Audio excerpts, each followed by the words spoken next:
All right. Here we go. All right. Let's do a story, Tom. All right, let's do it. Yep.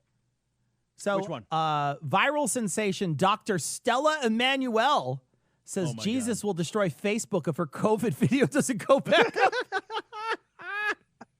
Oh, you're threatening. Right. So, Tom, you got to read the tweet if you can. Yeah.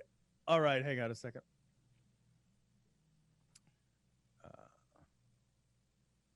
Hello, Facebook. Put back my profile page Facebook. and videos. Yeah. Okay, so, all right, just to set the stage here, there is no punctuation in this sentence, okay? Hello, Facebook. Put back my profile page and videos up, or your computers will start crashing till you do. You are not bigger, that God. I promise you, if my page is not back up, Facebook will be down in Jesus' name. That is a medical doctor writing. Yeah, that. I mean, like a bad medical doctor, though. I mean, a really bad one who thinks alien DNA and semen sperm give you COVID or some shit. Yeah, what the actual fuck is going on here? Like, did you not have to take one writing class before you got your MD? What is even happening? I mean, I know that I know that Trump tweeted something out. He retweeted her video. Is that what happened? Yeah, because it's one of those Breitbart White Coat Summit video. Yeah, it's one of those Breitbart fuckers threw this thing together. Basically, got a bunch of people who may or may not have been who they said they were, and then they posted it. And it's her saying that COVID is it's basically a plug for hydrochloroquine, right? Or is it hydrochloroquine? Hydroxy. I always say it wrong. Hydroxychloroquine. So it's one of those. It's a plug for that. And I called it last week, when we were talking last week, and I said, well, I haven't heard about hydroxychloroquine in a while. And then boom, now he's talking about it. Yep. They just keep fucking talking about it over and over and over again. So the Daily Beast published an extensive collection of some of her crazy shit from her website. She refers to herself as, quote, God's battle axe and weapon of war. She claims that medical issues, I love this, medical issues like endometriosis, cysts, fertility, and impotence are caused by sex with spirit husbands and spirit wives. What now? And I thought, have you ever been you got to have a marriage to these fucking spirit demons or whatever? Like, you can't even just have some. You can't even have casual sex with your spirit. You can't even have casual demon sex anymore. Gosh, these religious right people. Is there no demon Tinder? What the fuck? You would think so. They love fire. I mean, come on. I need to be in a committed relationship before. What? Spirit husbands and spirit wives, a phenomenon described essentially as witches and demons having sexual intercourse with people in a dream world. Quote, this is a quote from her. They turn into a woman and then they sleep with the man and collect his sperm. Then they turn into the man and they sleep with a man and deposit the sperm and reproduce more of themselves. Caliente. Okay. Wait, they turn into a woman, they sleep with a man. Do they have the sperm? Okay, yeah. Yeah. Then they turn into the man and sleep with a man. So they've got some sperm from the first guy. Sure. Then they're a guy. Mm-hmm. Then they sleep with a guy. And then they deposit the first sperm from the first guy. Couldn't you just into the third guy? Couldn't you just maybe cut this schematic down a little by just being a guy in the first place? Yeah, well, that's what I was saying. This seems unnecessarily complicated. It seems There's like a transaction we don't need here. It's like a Rube Goldberg device to have sex. I don't need any of that. Yeah. What is all this? Yeah. And then they are responsible for serious gynecological problems. We call them all kinds of names: endometriosis. We call them molar pregnancies. We call them fibroids. We call them cysts. But most of them are evil deposits from the spirit husband. They are also responsible for miscarriages and impotence, men that can't get it up. So, I'm not sure as a man, if I'm not a gay man, her chain of events... how am I getting her whole thing is the sperm is the problem. Okay. I don't know. I don't know why I'm going too far down this train. This is a medical doctor, right? Holy shit, I forgot. This is a medical doctor. This is isn't a medical doctor, and the president of the United States retweeted this fucking and then defended it twice. Yeah. Defended it twice. talked about how, oh, nope, she's on point. She's on point. Yeah. I just thought I'd share it with everybody. This is the road we're down. It's not that we're going down, by the way. Like, this is actually the road that we are down. We are so far down this road.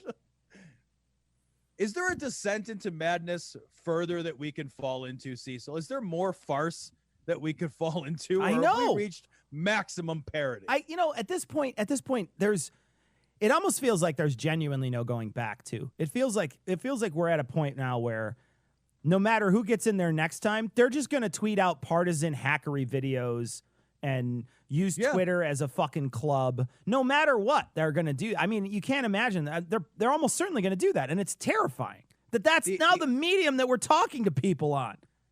Yeah, right. We're making major public announcements via Twitter. Unreal. All right, I want to read Demons make my wiener soft. I want to read a couple more of these things that were directed at Ian. So, Ian, you ready? Okay. What are you eating? Are you eating on the stream? What are you eating? You're a vegetarian. You don't even eat. What are you eating? I eat pretzels. What the fuck, man? We need you to be very, very, very conscious of these camera shots that we have going on here. I'm hungry. I haven't eaten yet. Listen to him. He's chomping into the... Damn it. Oh, that's it. Oh, fucking Ian. That's it. All right, so here we go. I'm sorry. That's it. All right, well, I'm going to find the meanest comment. Lou said, I sped through 17 layers of security like a ninja hacker, stealing your identity to log into Twitch at the last possible moment, only to find out I could have fucking procrastinated another 45 minutes. That's the procrastinator. That's just like a procrastinator's nightmare, that you could have procrastinated longer and you weren't able to. That's an Tell me, Tom, isn't that a procrastinator's nightmare? That's Like, why I'm asking you. Yes, I know that's a direct question. Yeah, a direct question. Yeah. 100%. It's like I could. It's like, Cecil, I'll get angry if I have to like wake up at 7:30. If I wake up at 7:20 on my own, I'm pissed. I'm not like okay with that. I wake up on my own all the time. I never set an alarm. You don't set an alarm? Never. Rarely. If it's early, I'll set an alarm. Like if it's 4 in the morning, I'll set an alarm. What? But most of the time I'll be up before the alarm at 4 in the morning. I will still set it, but I won't go off. So. Oh, you're one of those people that just like can know like while yeah, I just know when I'm supposed to go. Well, and I also wake up several times throughout the night. So it's like when you if I throw 50 darts and I hit one in the bullseye, you count the bullseye and you forget the 50 that you threw. I woke up 45 times in the middle of the night to look at the clock. So it's not like I'm fucking psychic. Yeah, I'm just fucking nervous. So that's the difference. I will seriously, if I wake up at 7:20, I don't have to go to, I will fall back asleep and have a dream in that 10 minutes. No shit. Yeah, no, I do it every day. I'm like, I'm pissed if I have to wake up 6 minutes. If I'm like, nope, that's 6 minutes I could have had. I'm taking it back. And I fall back asleep. Yep. Yeah, no, all the way asleep too. Like boom, done. Drooling a little. Jesus. Yeah. The whole thing. I wish I could sleep like that. All right, Tom, we're gonna do another story. All right.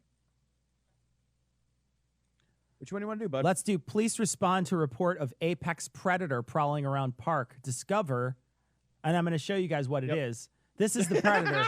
I'm going to open an image in a new tab just so we can see what the predator is, everybody. So there's your predator, folks. That's an apex predator. That's all I'm saying. It's an apex predator. I love it. The police took a photo of a stuffed panther. It looks like it might be depositing something into that bench, doesn't it? It's I love it. Like they're like, oh man, there's a panther at the park. Did none of you notice that the panther was not moving? It's completely still. Shh. It's sleeping. Be quiet. You don't want to wake the ferocious panther. It's like the panther kind of like, if that was like a still image of like the panther like jumping over that bench, I would be like, whoa, there's a panther jumping over the bench. But if it's just like, hey, wait a minute, the world does not operate in a series of still images.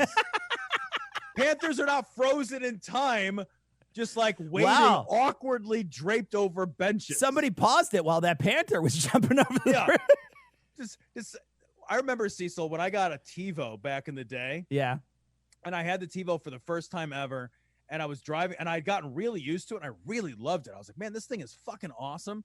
and like I was driving my car and something happened and I instinctively wanted to pause it and rewind, but it was real life. But it was real life. And I was like driving. I was like, fuck, I just see that. And I was like, oh, I can't be like, I can't pause real life. God damn it. And like, there's a whole movie about that, isn't there? Yeah, I know. I remember one time, this is similar. One time I got out of work after a long day and I had my bike outside. My bike was sitting there like locked up or whatever, and I was going to ride my bike home. And it was one of those long, difficult days that your brain is thinking about something else. Yeah. And I walked out and I keyless card entry'd my lock. I pulled it out of my pocket and I went, and I was like, what the fuck am I doing? What the fuck are you doing? I've also done that to my door before. Where I just you're instinctively not thinking about it, and you just pull your, and you're like, oh, that's my real door. I don't have a keyless entry for my door. But okay, Cecil, why is it that we don't have keyless entry for our homes? You can nowadays with a cell phone, although I don't know how secure it is, but I know that they have these new cell phone things where you just wave a cell phone in and it unlocks your deadbolt. But like, I'm sure your car's like mine. I don't even have to take my keys out of my pocket. You just walk up to my car. Yeah. And my car's like, welcome, Tom. I love you. Like, why isn't my house the same way? I know, yeah. I don't even have a key to my house. Yeah. I actually don't even have a key to my own house. Somebody's always home, so I don't carry a key. You don't to my ever house. carry? Yeah. I don't even know where one is. I gave one to a nanny. I'm not sure if she still has it. Someone's always there. I've never been home. I've never come home to this house and not someone's not here. Yeah. So I'm like, I don't need a key to this. What do I need a key for? What the fuck? I'm not the first one here ever. Like, that's never happened.